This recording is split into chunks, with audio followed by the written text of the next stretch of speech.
New tonight, the Scripps National Investigative Team uncovers dozens of allegations. A company, a part of Warren Buffett's empire, intentionally delays paying insurance money to victims of asbestos and toxic health hazards. Scripps National Investigative Correspondent Mark Greenblatt investigates what's really going on in this risky business. He's one of the most celebrated investors of all time. Call him the Oracle of Omaha. Come on, join in. Some allege Warren Buffett and Berkshire Hathaway are aiming to profit now off an unlikely group. Attention mesothelioma victims. Victims of asbestos exposure and other long-term health hazards. Scripps News has uncovered a growing number of allegations that say a company owned by Buffett's Berkshire Hathaway Corporation denies and delays compensation to cancer victims to boost Berkshire's profits here on Wall Street. Es intentional, definite. You believe that? Yes. Cesar Serna has mesothelioma, a cancer of the lungs he contracted while gutting buildings in New York's Brooklyn Heights. Doctors say he has just months to live. I'm very, very scared. But when Serna sued, he never imagined he'd take on the Buffett empire, a growing force in asbestos litigation. While Serna's medical bills increased, his lawyers say a Berkshire company called Resolute Management tried to pressure him to accept a low-ball settlement. They declined. No justice. We weren't aware that it was asbestos. Charles Lute worked inside Kansas City's BMA tower for 2 decades, where unprotected workers sprayed asbestos thinking it was simple fire retardant. 3 engineers sued. It would fall on you. I've had it in my hair. I've had it all over me. Despite potentially large medical bills, court documents show Resolute refused to offer the engineers more than $26,000 apiece. The building's owners blamed a failed mediation on Resolute's refusal to meaningfully participate. It's not right. It's bad faith. D.C. Attorney John Schreiber says companies get blindsided too.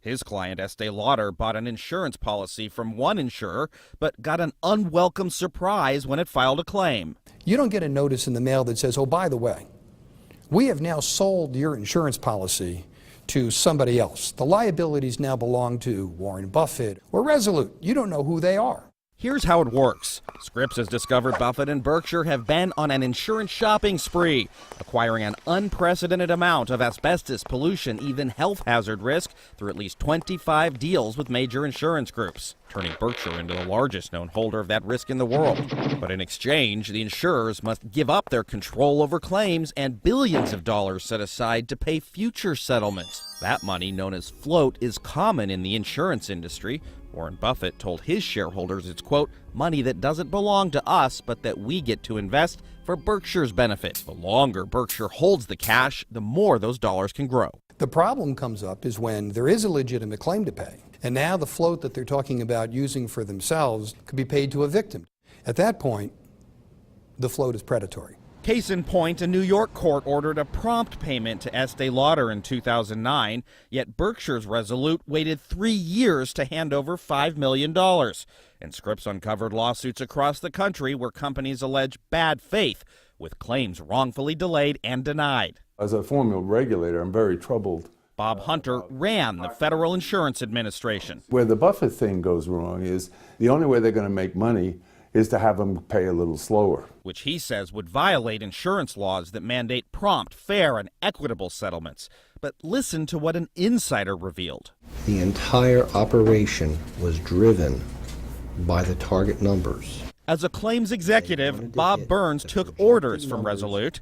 In this August deposition obtained exclusively by Scripps, Burns describes how senior executives wrongfully denied claims to hit their own financial targets instead of paying on the merit of the claim. There was extreme frustration because we had what we believed to be a reasonable settlement of a claim, and we were just being told, you're not paying it.